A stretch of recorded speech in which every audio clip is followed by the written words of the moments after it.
2015년 5월 9일 SLBM 발사 시험을 감행한 북한. 이제 세계에서 가장 위험한 나라 북한이 움직이는 미사일 기지 보유를 앞두고 있다. 더 이상 방치할 수 없는 심해 위협. 북한의 SLBM 공격에 대응할 수 있는 유일한 수단으로 주목받고 있는 것이 바로 원자력 추진 잠수함이다.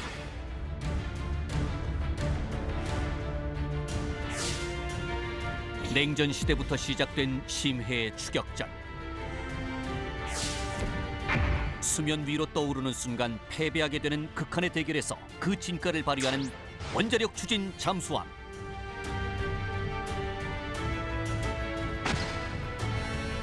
과연 북한의 SLBM 도발로부터 한반도의 안전을 지킬 심해의 방패가 될 것인가? 최근 한반도를 둘러싼 안보 상황을 점검해보고 원자력 잠수함 획득의 가능성과 효과에 대해 자세히 알아본다.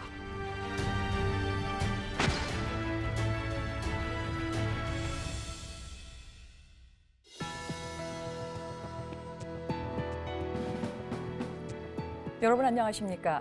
첨단 국가의 초석 방위산업의 남희경입니다.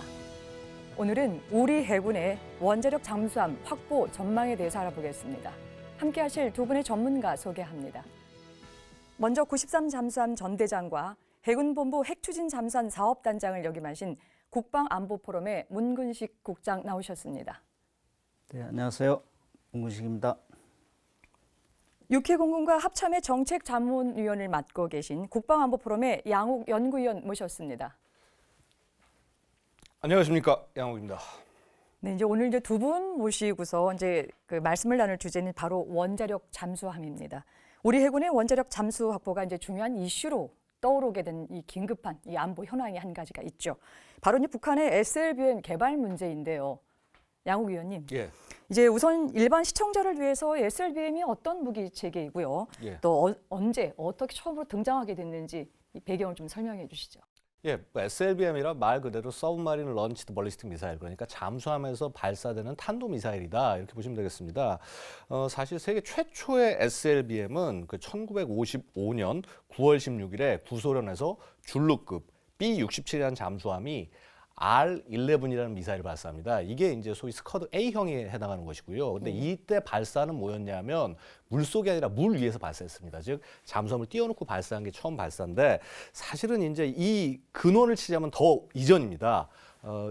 역시 잠수함 하면 제일 유명한 것이 독일이죠. 예. 그래서 유보트에서 사실 이러한 그 시도가 있었습니다. 이제 뭐냐면은 이 부르프 게레트 40이라고 해서 로켓 발사기가 있습니다. 지상에 쓰는 로켓 발사기인데 이거를 잠수함에 장착을 해서 공격을 하자라는 계획이 있었습니다. 원래 이제 이걸 왜 했냐면은 그 미국 본토를 한번 좀 공격을 해야겠다. 근데 독일군의 능력으로는 도저히 대서양을 극복을 할 수가 없습니다. 수상함은. 그러다 보니까 잠수함에다 이걸 장착해서 한번 공격을 해보자라고 해서 이제 1942년 여름에 시험 발사를 해서 성공을 했습니다. 근데 하지만은 이 한 이제 40년대가 지나가면서부터 이 대서양이 너무 힘들어지다 보니까 독일이 감히 미국으로 공격을 하겠다는 생각을 못 하게 됩니다. 그런데 이것으로 실전을 한번 해본 적은 있습니다. 1944년 여름에 보면은 그 흑해함대 유보트 3척이 이 당시에 이제 구소련의 항구, 소련의 항구를 이제 그 로켓으로 공격하면서 최초 실전 투입이 됐었고요. 이것보다 좀 더 본격적인 것도 사실 독일이 개발을 했습니다. 뭐냐 하면 세계 최초의 탄도 미사일이 뭐겠습니까? V2. 그렇죠? V2 로켓이죠. 이 V2 로켓을 이 유보트에 싣고 가서 공격을 하겠다는 계획도 있었습니다. 그래서 이게 이제 사실은 유보트의 설계 자체가 이 V2 로켓을 집어넣을 만큼의 크기는 절대 안 나오기 때문에 어떻게 했냐면 별도의 컨테이너를 뒤에 달아서 견인해 가는 방식으로 공격을 하려고 했었습니다. 이게 이제 프리프슈탄트 12라는 계획이었는데요. 이제 아이디어는 뭐냐 하면은 이 그 V2의 한 사거리가 한 320 킬로미터 정도가 되니까 유보트로 한 미국에서 한 200km 정도까지의 해안까지만 접근해서 이 잠수함으로 공격을 하자라고 해서 CJ 모델까지도 만들었는데 이 CJ 모델이 사실은 그 이렇게 CJ에서만 끝나고 실전에 투입이 될 수는 없었습니다. 근데 하지만 이것을 구소련이 아마 확보하지 않았나 이렇게 판단이 되고 그래서 그 줄루급에서 활용하게 된 것도 그런 기술을 일부 활용한 것이 아닌가 합니다. 근데 하지만 우리가 진짜 그 SLBM을 할 수 있는 수중에서 발사돼서 무리에서 점화해서 발사되는 이 시스템은 시작은 미국입니다.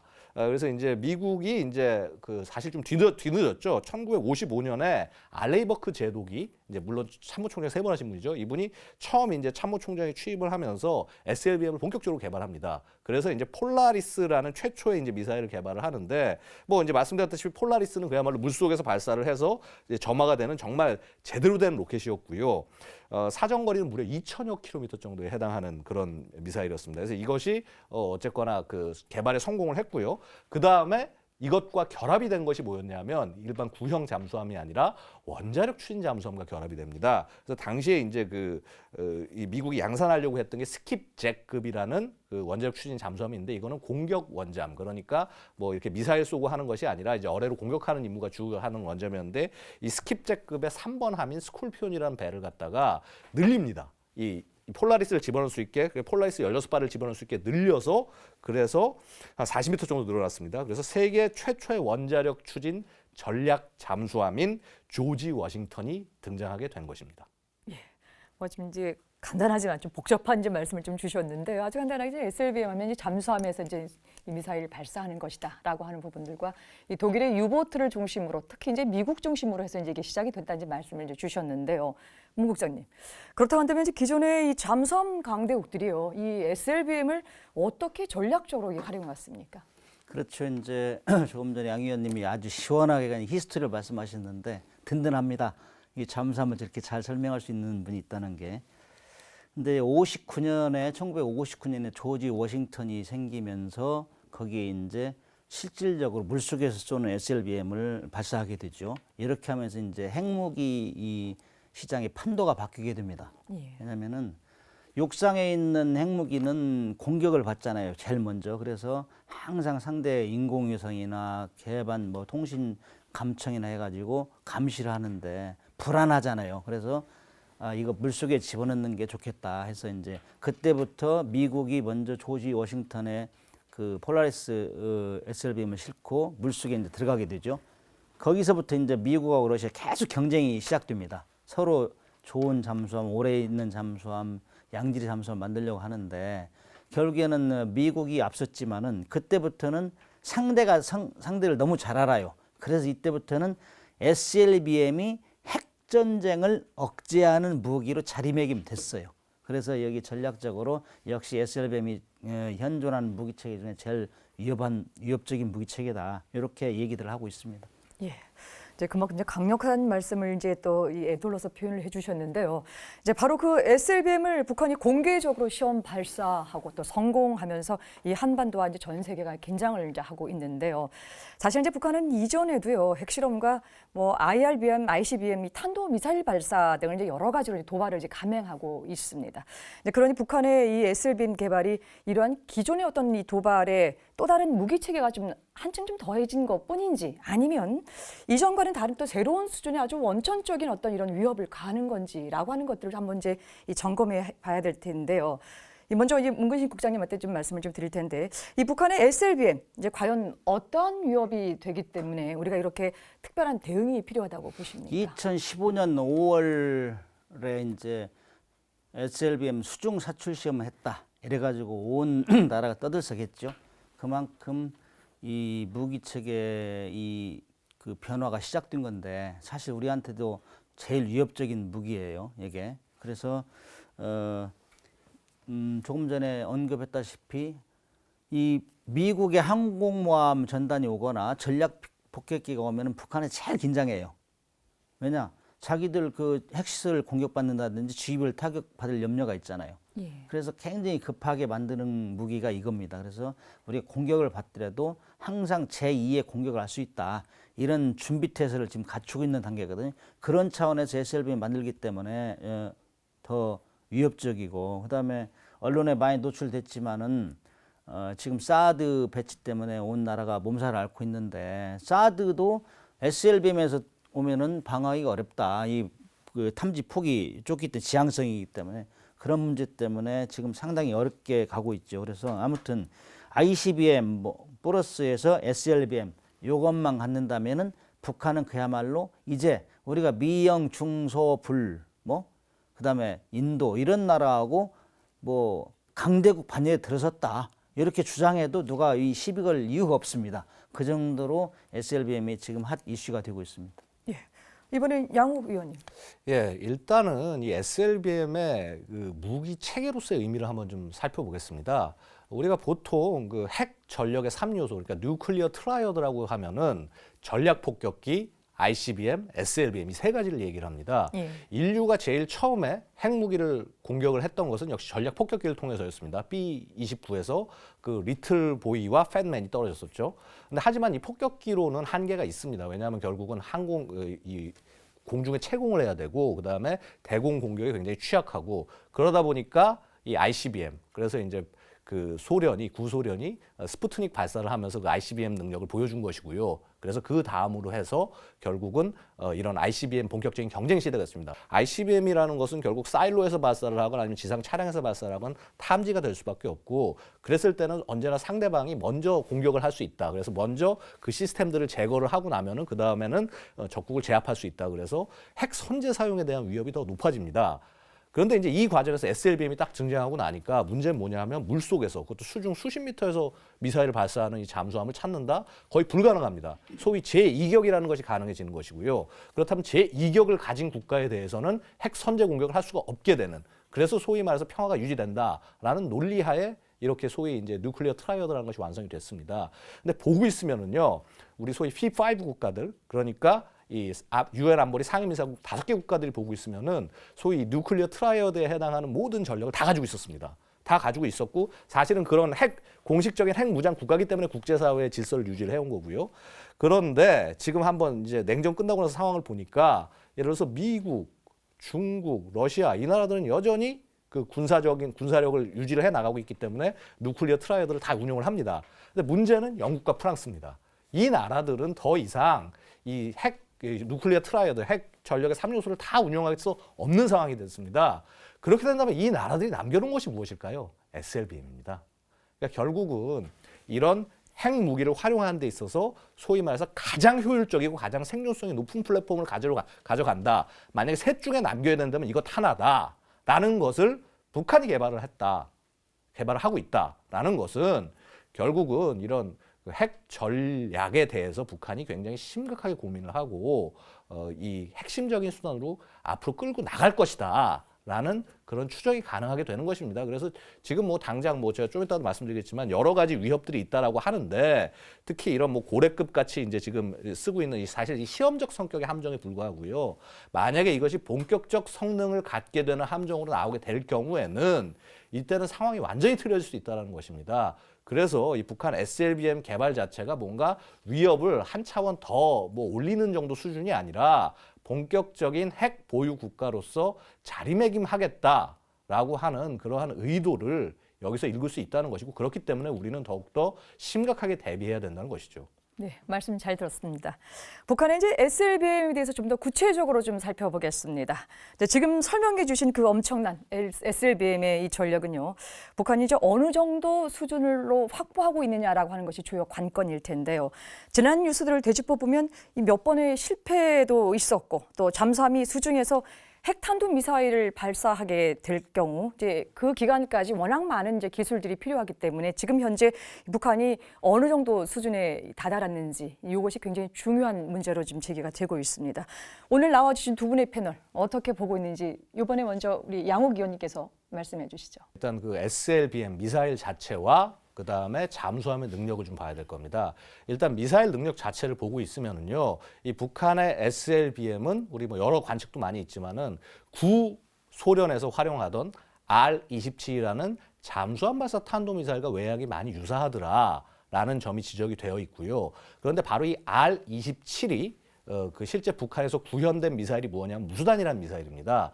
아시다시피 무수단은 한 2006년 정도에 실전 배치되었다라고 알려지고 있지만은 실제 시험 발사는 작년 2016년에 이제 그 6차례 정도 발사를 통해서 그 능력을 검증을 했습니다. 그런데 이제 이 R-27이 갖고 있는 의미는 뭐냐면 기존에 북한이 갖고 있던 스커드 노동 계열의 미사일을 대체하는 신형 미사일로서 이런 부분들을 개발을 해왔고요. 일단은 북한이 이 R-27의 샘플을 확보를 해서 아마도 카피를 처음에 시도를 했고 그다음에 이것을 잠수하면서 처음 곧바로 발사할 수 있는 능력이 안 됐기 때문에 지상화에서 한 것이 발사한 것이 무수단이 아니겠느냐라고 바라볼 수 있었던 겁니다. 그렇다면 뭐냐 하면 북한은 이 무수단을 개발을 할 때 단순히 지상에서 쏘려고만 한 것이 아니라 물속에서 쏘기 위한 것을 이미 초기 단계부터 준비하고 있었다라고 봐야 되는 것이고요. 바로 그러한 것이 노력의 결과가 이제 2015년부터 나타나기 시작을 한 것이죠. 근데 그게 예를 들어서 정말 김정은이 들어와서 새롭게 뭐 이것이 만들어진 것이라기보다는 이미 수십 년 동안 철저하게 준비를 해온 상태에서 추진해 온 것이라고 보는 것이 타당한 것이고요. 또 이런 과정에서 이제 보고 있으면은 그러니까 2015년에 이제 처음 5월에 발사하는 장면이 보이긴 했지만은 발사 각도라든가 이런 부분에 있어서 굉장히 좀 의문점이 많았습니다. 근데 2016년 4월에 이제 처음 발사할 때 다시 발사를 할 때 봤을 때는 굉장히 안정된 모습을 보여주고 있었고요. 그다음에 7월에 중간에 검증 발사를 한번 또 해보고 아마 1단을 검증했던 걸로 생각이 됩니다. 그다음에 소위 이제 8월 25일 보도가 됐지만 아마 24일 발사된 걸로 추정을 할 수 있는데 2016년 8월 24일 발사에서는 굉장히 그 성공적인 발사를 보였습니다. 물론 고각 발사, 고탄도 발사를 통해서 사거리는 지극히 줄였으나 그러나 이것을 예를 들어서 일반적인 탄도 거리로 환산해 봤을 때 2,000km 정도는 날아갈 수 있다라는 점에서 상당히 위협적이다라고 볼 수가 있었습니다. 또한 더욱더 놀라운 것은 어떤 부분이냐면 이 미사일 자체가 구소련의 R-27 미사일이나 북한이 그걸 바탕으로 해서 만들었다는 무수단 같은 경우는 다 액체 연료를 활용을 했던 미사일입니다. 그런데 이 소위 이제 북한이 발사한 SLBM은 고체 연료로 바뀌어 있다라는 점에서 북한이 추진제의 방식을 바꿨구나라는 점도 주목할 만하고요. 그다음에 원래 R-27은 1단 미사일이었습니다. 1단. 그러니까 단분리가 없었는데 이 지금 북극성 1형 같은 경우는 단분리까지 되고 있는 부분을 봤을 때 북한이 상당 부분 노력을 기울였구나. 또한 과거 R-27에는 없던 그리드핀이라고 그래서 이 비행 발사에 각도에 안정을 주기 위한 그 날개가 있는데 격자 날개라고 표현하는데 이 격자 날개까지 장착을 하고 있다. 그리고 북한이 이제 스스로 어떤 미사일을 개량을 해서 어느 정도의 모양새로 가져갈 수 있는 그런 능력까지는 갖춰갔다. 물론 이 미사일의 능력이 아직 검증됐다고 하긴 좀 힘듭니다. 앞으로 이런 미사일 발사를 뭐 한 10여 차례 이상 계속 해가면서 성능 안정을 해야겠죠. 그런 과정이 남아있긴 하지만은 북한의 미사일이 그냥 능력이 단순히 카피만 해가지고 가는 정도는 아니더라라는 부분을 우리가 좀 생각해 볼 수 있겠습니다. 그 다음에 일단 잠수함이라는 측면에서 봤을 때는 북한 갈 길이 굉장히 멉니다. 왜냐하면 이 지금 북한이 이제 발사한 이 잠수함 고래급이라고 우리가 지금 보통 명명을 하고 있는데 이 고래급의 경우에는 솔직히 사이즈가 그다지 크지가 않습니다. 그래서 이제 뭐 한 2,000톤 정도를 뭐 오가는 정도의 배수량이 아니겠느냐 바라보고 있고요. 과거 북한이 갖고 있던 로미오급과 거의 크기가 비슷한 정도의 것으로 보입니다. 또한 이렇게 그렇게 작은 그 잠수함이다 보니까 미사일을 잠수함 동체에 탑승을 못하고 이 소위 이제 이 잔망탑이 있는 이 부분까지 미사일이 올라오게 되어 있습니다. 결국 그 말은 뭐냐 하면은 이 잔망탑의 크기만큼 미사일 탑재할 수 있는 양이 제한이 된다는 얘기가 되는 것이거든요. 그래서 지금 현재 사이즈로 봤을 때는 한 발밖에 장착을 못한다라고 볼 수 있습니다. 한 발밖에 장착을 못한다는 말은 무슨 말이냐면요. 군용에서 한 발은 0발입니다. 즉 만약 이 한 발이 제대로 발사 안 됐을 경우에는 작전 자체가 의미가 없어지기 때문에 최소한 2발 이상을 장착해야 된다는 것이고요. 그런 성격으로 봤을 때 고래급은 실전용이라기보다는 테스트용일 가능성이 지극히 높다라고 볼 수 있고 또 반대로 생각하면 그럼 여기서 우리가 북한은 테스트 정도로 갖고 있으니까 안심이다라고 얘기할 수 있는 것이 아니라 당연히 논리적으로 2발 이상을 장착하는 차기급 잠수함을 동시에 개발하고 있다고 봐야 되는 것이 옳다라는 것이죠. 그 다음에 여기서 한 발 더 나가서 아까 말씀드린 SLBM의 의미, 그러니까 정말 이격 능력을 갖고 바닷속에서 오래 대기하면서 공격을 해야 된다라는 그 본질로 봤을 때는 기존의 디젤 전기 추진식 잠수함이 아니라 북한도 결국 핵 추진 잠수함을 개발할 수밖에 없다. 이건 논리적 귀결입니다.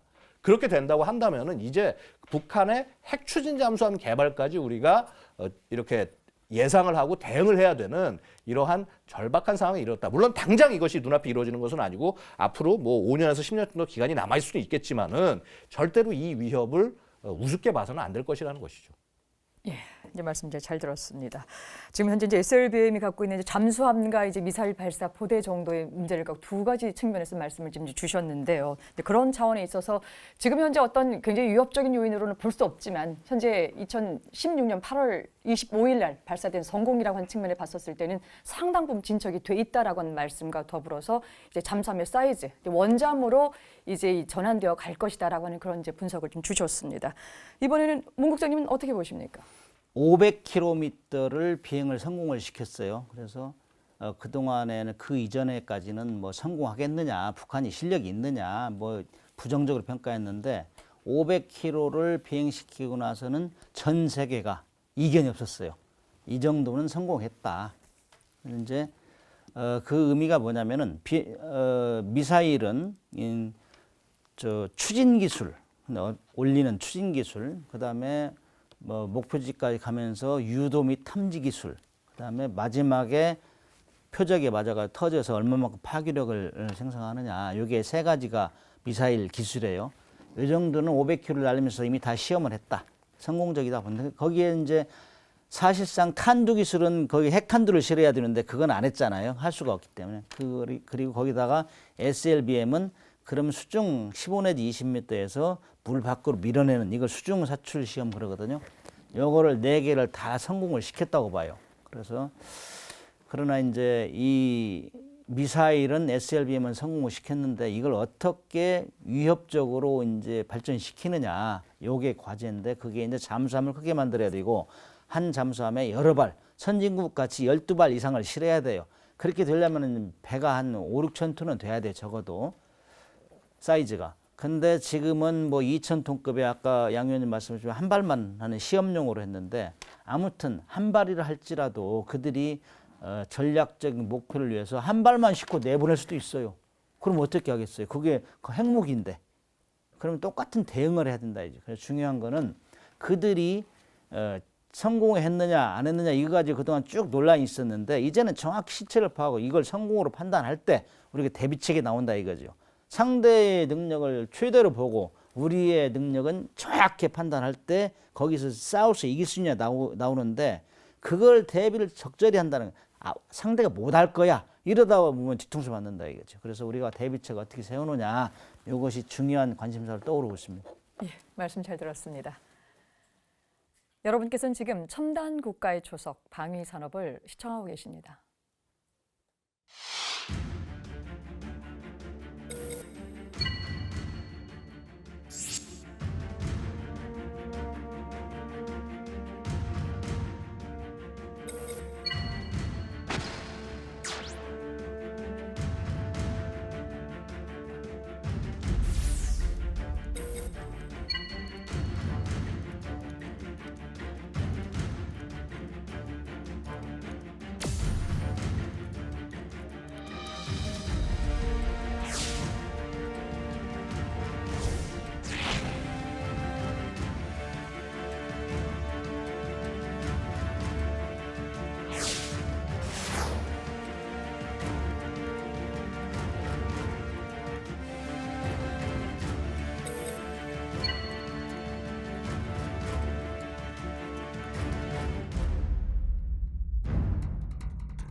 네, VCR 자료 화면 잘 봤습니다. 문 국장님, 그다음에 북한은 이제 SLBM 개발에 대응해서 우리 해군의 원자력 이 잠수함의 전력화가 이제 필요한 이유를 좀 찾아야 될 것 같은데요. 이제 직접 이제 잠수함을 이제 지휘하시는 그런 경험도 이제 많으시니까요. 우리가 이제 원자력 잠수함을 이제 갖게 될 경우에 구체적으로 북한의 SLBM 도발 어떻게 대응할 수 있을까요? 그렇죠. 이제 북한이 SLBM을 가짐으로써 우리 작전에 대단한 변화를 추구해야 되는데 특히 이제 가장 위협적인 무기이기 때문에 그래서 아무리 상대방이 좋은 무기를 가져도 그걸 못 쓰게 하면은 끝이에요. 그걸 무력화라고 합니다. 무력화. 그래서 SLBM 가지고 있더라도 못 쓰게 해야 된다. 그것이 일본 목표입니다. 우리는. 그러면 어떻게 못 쓰게 할 것이냐. 자, 육상에 있는 ICBM이나 뭐 핵기지는 우리가 계속 쳐다보고 있잖아요. 쳐다보고 있으면 여차하면은 먼저 공격하겠다. 이게 이제 세우는 전략인데 물속에 있는 거는 어떻게 할 거냐. 물속에 있는 방법도 그렇게 해야 되는데 사실 물속에 들어가면 장님이거든요. 귀만 가지고 따라다녀야 되는데. 그래서 이제 선진국에서 하는 걸 보면은 따라서 하면 됩니다. 잘 하는데. 미국하고 러시아는 지금 이 순간에도 SLBM을 탑재한 잠수함이 출항하기 전부터 정보를 다 파악해 인공위성하고 통신 감청을 통해서 그리고 출항하면은 대강 그 위치에 대기하고 있다가 따라다닙니다. 물속에서 따라다니는데 그러면 어떻게 물속에서 다 24시간 따라다닐 수 있어? 귀신 아니야? 이렇게 얘기할 수 있잖아요. 근데 사실 따라다니다 놓칠 수도 있어요. 그러나 내 뒤에 지금 누군가 나를 감시하고 있다. 내가 SLBM 발사하지 못하도록 감시하고 있다 하는 거하고 전혀 따라오는 사람이 없다 하는 건 천지차이거든요. 그렇게 상대가 알아요. 제가 나를 감시하면서 따라오고 있다는 걸. 그렇게 하면 사람은 억제를 하는 겁니다. 그래서 이런 전략을 우리고 해야 되는데 아무리 그 북한 잠수함이 지금 2,000톤급이고 성능이 우리보다는 떨어지더라도 같은 우리가 같이 디젤 잠수함을 가지고 있거든. 디젤 잠수함. 디젤 잠수함으로는 그 수중에서 추적하고 감시하는 역할을 할 수 없어요. 왜냐하면은 속력이 2, 3배 높아야 돼요. 가다가 추적하다가 들키면 도망가고 또 다시 접근하고 이런 전술이 필요해요. 그렇기 때문에 현재 우리가 가지고 있는 디젤 잠수함은 그 역부족이다. 그래서 우리도 빨리 선진국 같이 핵 추진 잠수함을 확보해서 추적 감시를 해야 된다. 그리고 우리가 이렇게 하고 있다는 거 북한에 알려주면 돼요. 뭐 심리전이니까. 그러나 그 잠수함 추진 잠수함을 확보하기까지 시간이 장시간 걸려요. 그렇기 때문에 그 전에는 어떻게 할 것이냐. 북한이 SLBM을 탑재한 잠수함을 출항 시기에 맞춰서 우리도 한미 연합 세력 그러니까 미국의 성능이 월등한 핵추진 잠수함과 같이 연합작전 능력을 강화해서 우리가 너희들 나와도 한미 연합 전력에 충분히 커버한다. 너희들 함부로 SLBM 쏠라고 생각하지 마라. 이런 워닝을 주는 거죠. 예. 우리 안보에서 이제 빼놓을 수 없게 하는 것이 이제 한미 동맹 아니겠습니까? 그래서 일각에서는 이 북한의 SLBM, 미국의 원자력 잠수함이나 혹은 기타 이 전략무기 체계로 방어할 수 있지 않겠느냐라는 등 일각의 의견이 있습니다. 문 국장님 이 부분은 어떻게 보십니까? 조금 전에 제가 언급드렸지만 한미 연합 잠수함 작전을 강화시켜야 된다 이 말씀드렸죠. 같은 맥락인데요. 항공기를 많이 가져도 지금 평시에는 우리 NLL을 못 넘어가잖아요. 예. 항공기나 우리 수상함정은 유엔사 연합사 교정 규칙 때문에 못 넘어간다. 그런데 잠수함은 물속에 다니기 때문에 넘어가는지 안 넘어가는지 몰라요. 그러니까 북한은 그런 전력을 활용해서 우리를 위협하고 있는 거예요. 잠수함에 SLBM을 실어서 지금 NLL 밑으로 내려왔는데 우리가 알 수가 없단 말이죠. 그래서 어떤 사람들은 야 우리가 항공기 숫자만 늘리면 다 커버할 수 있어. 그런데 북한에서 출항할 때부터 감시를 해야 되는데 우리가 감시할 수가 없잖아요. 항공기나 수상함은 NLL로 넘어가야 되니까. 그래서 이 SLBM 탑재 잠수함은 평상시부터 위협이 쭉 진행되면서 전쟁시까지 가는 거예요. 그렇기 때문에 출항에서부터 항상 따라다니는 그런 개념을 심어줘야 된다. 그 다음에 이제 조금 전에 이제 한미연합작전 말씀하셨는데 이거는 분명히 개선시켜 우리가 독자적으로 핵추진 잠수함을 갖기 전까지는 미국의 잠수함을 적극 활용해서 해야 되는데 과거에는 서로 뭐 분리해서 작전했어요. 그러나 이제 북한이 핵무기를 만들어서 SLBM에 탄두를 장착해서 우리를 위협하는 상황에서는 미국하고 보다 적극적으로 해야 됩니다. 예를 들어 가지고 바다도 그 바둑판 나누듯이 다 구역을 나눠서 서로 우군끼리 싸움이 안 일어나도록 이렇게 다 조정 통제를 해야 돼요. 그렇게 하려면은 미국하고 우리하고 잠수함 연합작전에는 매뉴얼을 만들어야 되고 그래서 안전을 지키면서 공동으로 방어할 수 있는 이런 시스템을 빨리 구축해야 된다. 이거는 북한이 SLBM을 개발함으로써 우리에게 새로 주어진 당면 과제다 이렇게 생각합니다. 근데 이제 과연 이 원자력 잠수함이 북한의 SLBM을 억제하는 데 유용하지 않을 수 있을 것이다라는 또 일각의 의견이 있습니다. 이제 원자력 잠수함이 이제 덩치도 클 뿐더러요. 또 이 소음 문제, 또 연안 작전에서 이게 과연 뭐 잘 맞아 들어갈까라는 이제 의견이 있는데 이에 대해서 우리 양 의원님 어떤 의견 갖고 있습니까? 예, 뭐 원점이 절대 만능은 아닙니다. 분명히 말씀하신 문제가 없지 않습니다. 예를 들어서 이 원자력 추진 잠수함은 결국 원자로가 내내 돌아갑니다. 그럼 안에 뭐 펌프부터 시작해서 여러 가지 장비들이 돌아가고 특히 문제가 뭐냐면 저속일 때는 이러한 소음들이 들릴 수도 있다. 물론 꼭 들린다는 것은 아닙니다. 들릴 수도 있습니다. 아주 상대방의 실력이 좋고 운이 좋을 때 들릴 수도 있지만은 또 이런 부분이 있습니다. 만약에 이제 디젤 전기식 잠수함의 가장 큰 장점은 뭐냐면은 특히 저속에서인데요. 그러니까 근해 작전이나 단기간 감시 임무를 생각을 하면은 이렇게 전기로만 돌리는 잠수함 자체가 의미가 있을 수 있습니다. 특히 뭐냐면 여기는 디젤 잠수함은 엔진 정지를 시켜버리고 하면 완전 정수기 가능하거든요. 그런 장점이 분명히 있습니다. 그러나 결국은 작전 기간이라는 것을 확보한다는 것은 절대로 공짜로 되는 것이 아닙니다. 그래서 그러한 어느 정도의 그런 희생은 좀 있을 수밖에 없는 부분이고요. 그다음에 만약에 정말 단기간 조용하게 접근을 해야 된다, 정말 붙어야 된다라고 하는 상황이 되면은 우리 또 굉장히 우수한 그 디젤 전기식 잠수함이 있지 않습니까? 이것을 활용하면 됩니다. 그런데 이러한 카드조차 원자력 추진 잠수함이나 카드조차 없는 상태에서 이런 임무를 수행하려고 한다면 한계가 있을 수밖에 없다. 그래서 결국 이 대북 어떤 억제력 혹은 뭐 단순히 대북뿐만 아니라 이 소위 이 동북아 지역에서 전략적 억제력을 가진 해군으로서의 능력을 가지기 위해서는 원자력 추진 잠수함이 궁극적으로 가야 될 길이라고 말씀드릴 수 있습니다.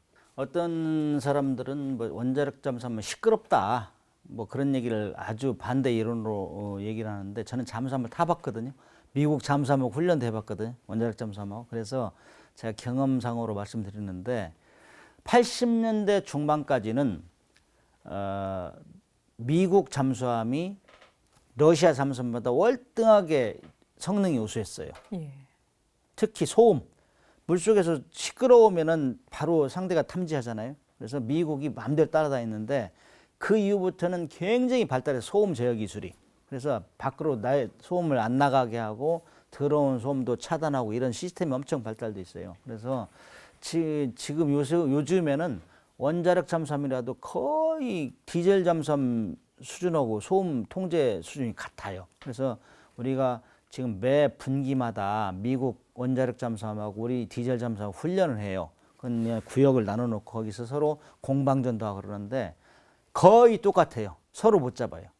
그런 경험 가지고 얘기해야 되는데 어떤 반대하는 사람들은 무조건 옛날 얘기하는 거예요. 옛날 얘기. 요즘 컴퓨터 세대가 6개월도 안 되잖아요. 근데 이렇게 계속 진전되고 있는데 옛날 얘기하면서 반대한다 뭐 이런 얘기를 하는데 그거는 좀 팩트에 어긋난다. 그렇게 말씀드릴 수 있습니다. 예, 말씀 잘 들었습니다. 여러분께서는 지금 첨단 국가의 초석 방위 산업을 시청하고 계십니다.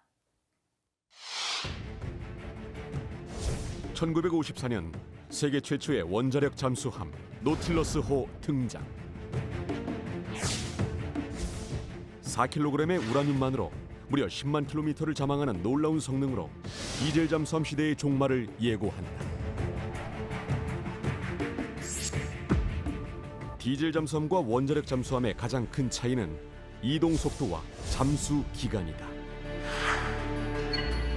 한국 해군의 214급 디젤 잠수함은 길이 65m에 배수량은 1860톤이다.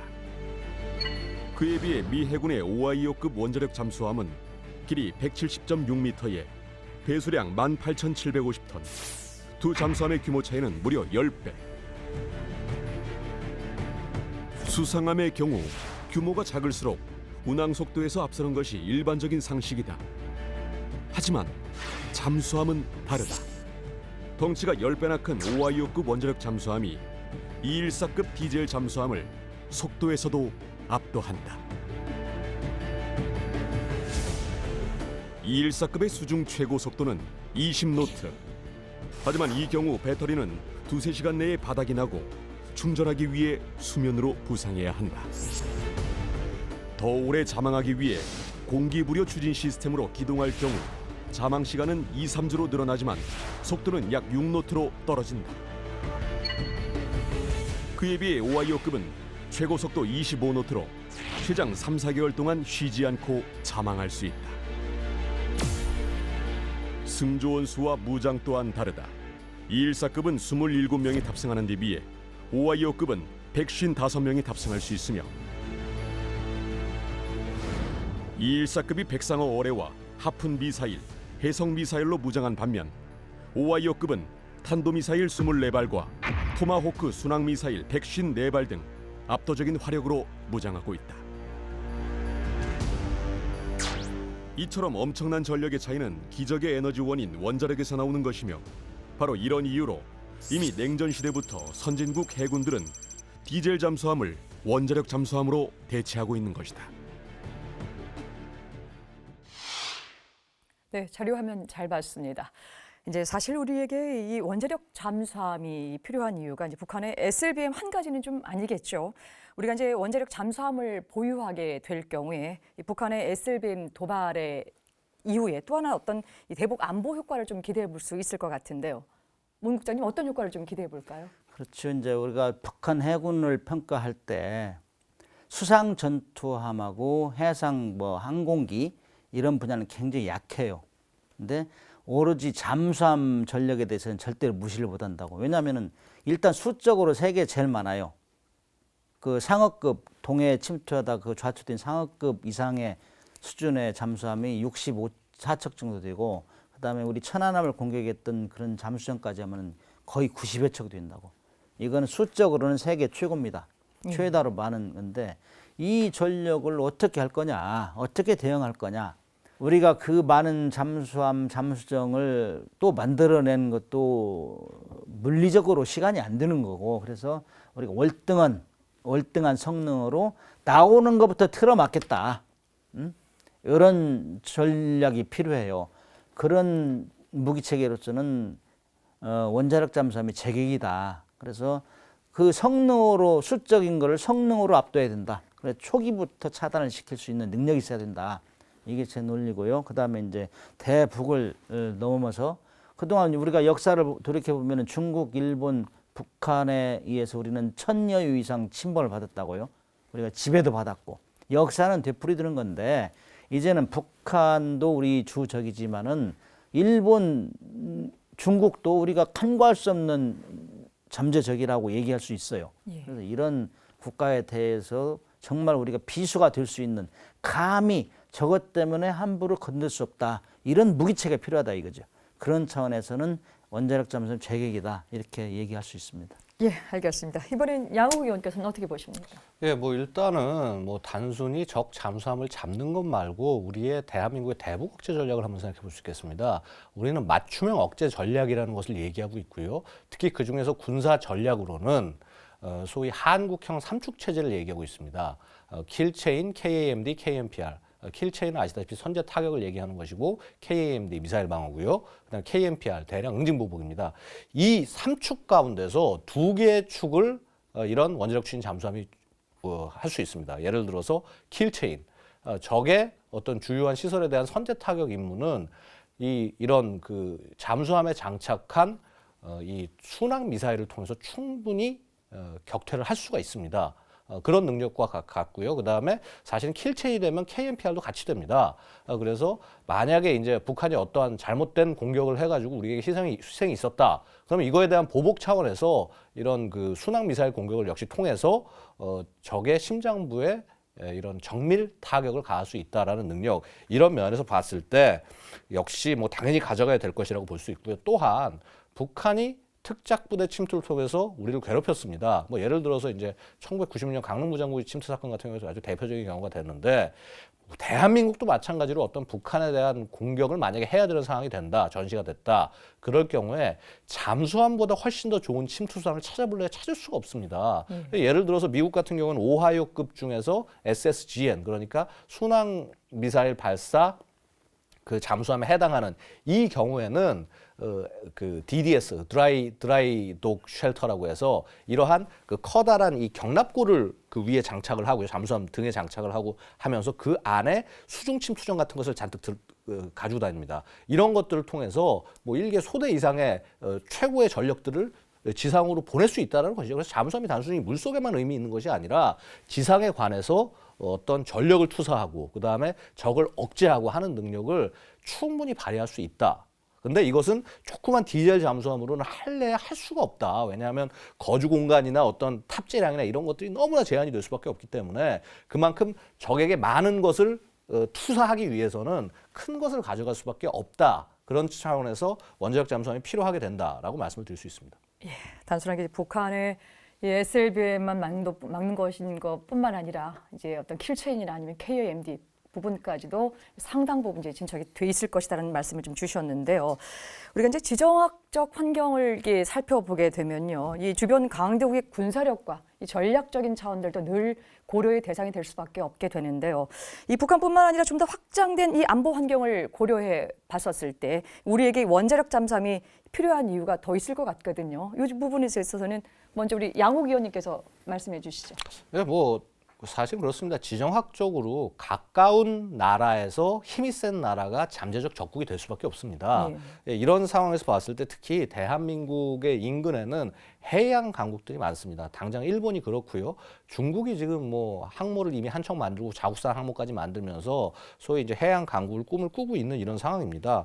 예를 들어서 중국 같은 경우는 총 톤수가 135만 톤이 넘는 해군력이고 일본은 45만 톤이 넘습니다. 뭐 우리보다 상당히 많은 양이고요. 특히 중국은 2025년까지 항모 6척을 보유하겠다. 그래서 북해함대, 동해함대, 남해함대 각각 2척씩 배치를 하겠다라는 그런 생각을 갖고 있고요.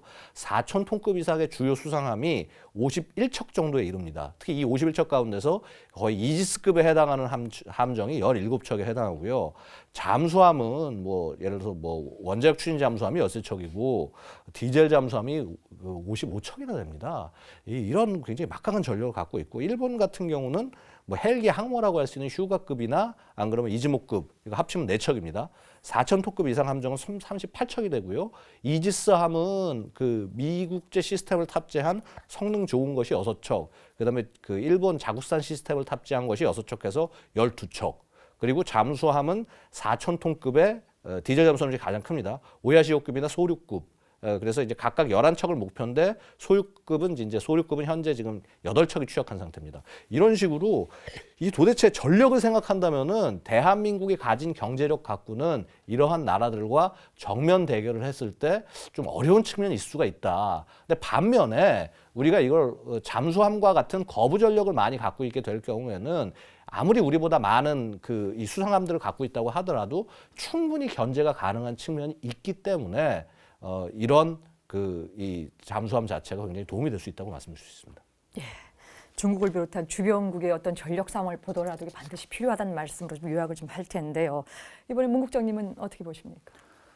잘 말씀하셨는데 저는 원자력 잠수함은 우리 해군에 있어서 현대 해전의 거북선 이렇게 표현을 여러 번 했어요. 그 정도로 종횡무진하게 하면서 활약할 수 있는 무기다. 특히 이제 우리 국민들이 걱정하는 것 중에 하나가 국지 분쟁이잖아요. 해양에서. 그러면은 지금 독도하고 이어도는 항상 호시탐탐 주변국이 노리는 그 우리가 이익이 있는 그런 해역이란 말이죠. 이런 데는 반드시 그들이 건들면 우리도 반드시 한 일격을 할 수 있는 이런 무기체가 있어야 되는데 그렇게 하려면 디젤 잠수함은 항상 하루에 2-3번 올라와야 되고 뭐 축전지 충전해서 위치가 노출되고 그래서 안 돼요. 그래서 정말 물속에서 숨어서 적을 동태를 감시하면서 여차하면 쏠 수 있는 그야말로 비수 같은 이런 역할을 할 수 있는 잠수함이 원자력 추진 잠수함이다.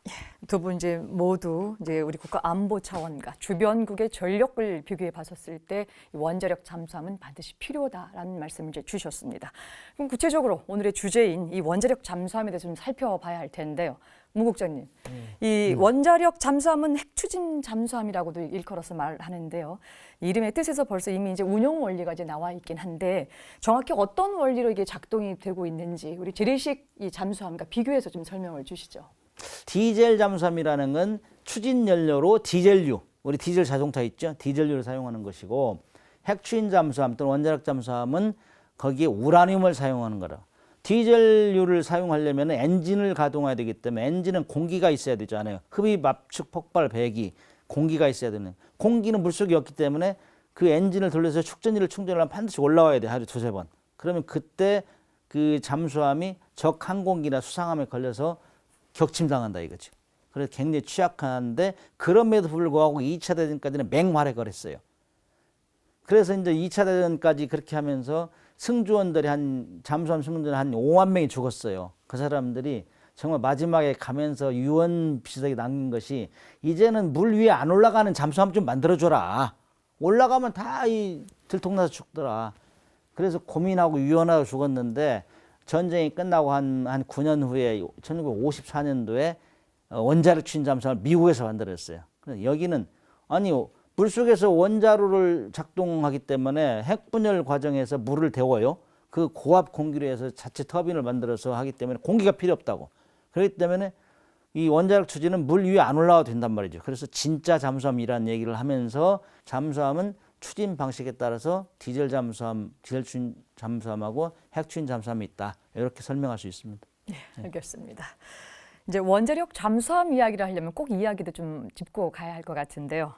양욱 위원님, 예. 우리가 이제 국방 관련 뉴스를 읽다 보면요, 이 전술 무기와 이 전략 무기라고 하는 것이 나오거든요. 예. 대략적으로 이 둘이 어떤 이제 이 함의를 갖고 있는지 좀 궁금하고요. 또 하나는 이제 이 원자력 잠수함, 이 둘 중에 어떤 무기 체계에 속합니까? 예, 일단은 전략 무기, 전술 무기 차이는 전략과 전술 차이 이해하시면 아주 쉽습니다. 전략이라는 건 전쟁의 전체 국면 차원의 얘기를 하는 것이고요. 전술이라는 것은 그 중에서도 개별 전투에서 군사를 어떻게 쓸 거냐에 관한 것이 전술이 되겠습니다. 그렇다면 전략 무기라고 하는 것은 전쟁의 전체적 차원을 흔들 수 있을 만큼의 중요한 무기, 그래서 적의 중심부를 때릴 수 있는 무기, 가장 대표적인 게 역시 핵무기죠. 그리고 그 이외에 예를 들어서 항공모함이나 안 그러면 방어 무기 중에서도 예를 들어서 사드처럼 굉장히 넓은 지역을 방어하는 것. 그러니까 우리가 소위 얘기하는 전구 하나 전체에 영향을 미칠 수 있는 정도의 무기면은 이거를 전략 무기라고 부를 수 있습니다. 반면에 전술 무기 쉽습니다.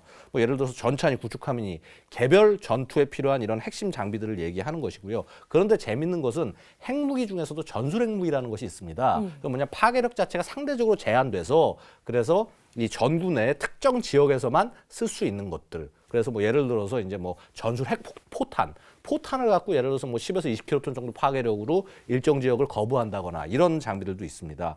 그러면 과연 여기서 소위 원자력 추진 잠수함은 어디에 해당하냐? 전반적으로 전략 무기입니다. 근데 왜냐하면 원자력 추진 잠수함도 종류가 한 3가지 정도 있으니까 3가지를 말씀을 드리면은요. SSBN 그러니까 이 소위 원자력 추진을 하는데 그 SLBM 그러니까 잠수함 발사 탄도미사일 쏘는 거를 SSBN 우리가 전략 원잠이라고 합니다. 이거 전략 원잠은 아까도 설명드렸다시피 핵 그 전력의 3요소 중에 하나고요. 뉴클리어 트라이어드의 핵심이고 이거 당연히 전략 무기입니다. 쏘는 무기 체계 자체도 그렇고요. 그 다음에 이제 SSN 그러니까 이제 공격 원잠이라고 부르죠. 이것은 보통 이제 그 적 잠수함을 사냥하기 위해서 헌터 킬러 역할을 하는 이런 잠수함인데 이 잠수함 자체가 과거에는 이제 그런 전술적 성격밖에 없었지만은 이제는 뭐냐 하면은 이 순항 미사일들을 요즘은 거의 다 쏠 수가 있습니다. 그래서 근본적으로 얘 자체도 전략적 임무에 투입이 가능하다. 그래서 역시 이제 전략 무기에 해당한다고 볼 수가 있고요. 그다음에 SSGN 그러니까 순항 미사일 을 발사하는 원자력 추진 잠수함. 미국의 SSGN은 오하이오급 원래 그러니까 SSBN 원자력 추진 그러니까 전략 원잠으로 쓰던 것을 쓰는 미사일만 바꿔서 토마호크만 쏠 수 있게 만들어놨습니다. 그러다 보니까 토마호크가 154발이 들어가요. 엄청나게 많은 숫자가 들어갑니다. 왜냐하면 이 SLBM은 굉장히 두께가 두꺼운데, 근데 얘는 그 같은 발사관에 7개를 집어넣을 수가 있기 때문에 이 토마호크 순항 미사일은 그러니까 엄청난 화력을 가지고 있는데 이런 정도 되는 순항 미사일 포대 역할을 하는 잠수함은 이건 전략 무기라고 볼 수밖에 없습니다. 그래서 그런 차원에서 봤을 때 소위 원자력 추진 잠수함은 대부분 전략 무기다라고 말씀을 드릴 수가 있는 것이죠. 예.